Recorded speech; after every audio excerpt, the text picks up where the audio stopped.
여러분 안녕하십니까? 포항 MBC 뉴스입니다. 포항 지진특별법 시행령안이 지역 의견을 반영하지 않은 채 입법 예고됐습니다.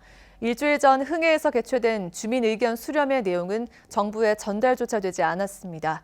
지열발전 사업을 주도한 산자부가 특별법 주무부서가 돼서는 안 된다는 반발도 있습니다. 김기영 기자가 보도합니다. 포항 지진의 진상조사 및 피해 구제 등을 위한 특별법 시행령안이 지난 14일 입법 예고됐습니다. 주요 내용으로는 2개 위원회의 구성과 운영, 공동체 회복 프로그램과 트라우마 센터의 설치 운영, 부당이득 환수 방법 등입니다.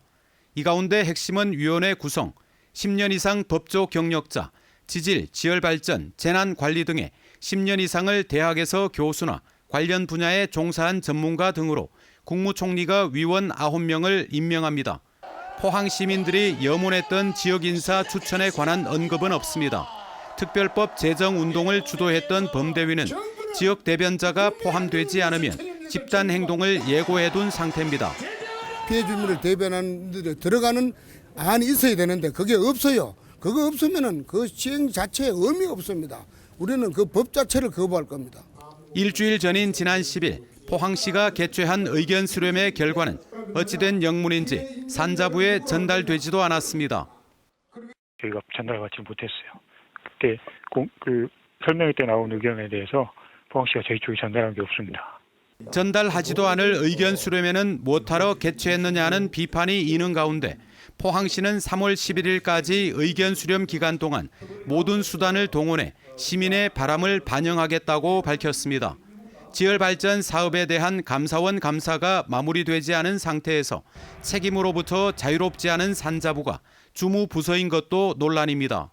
이해충돌 법안에 위배됩니다. 산자부가 지진의 책임 부서이고 감독 부서입니다. 그런데 이걸 산자부가 시행령안을 맡긴다는 것은 고양이 앞에 생선을 맡기는 꼴이나. 이러다가는 특별법이 소송보다 못할 수 있다는 위기감도 나오고 있습니다. 사상 초유의 지진 피해와 난생 처음 접해보는 특별법. 포항시는 느긋하고 지역 이익을 대변해야 할 정치권은 성명 하나 내지 않은 채 오늘도 중앙당 공천만 바라보고 있습니다. MBC 뉴스 김기영입니다. 어제 오후 7시 21분쯤 포항시 장기면 해병대 1사단 포 사격장에서 미군이 야간 헬기 사격 훈련을 하다 불을 냈습니다.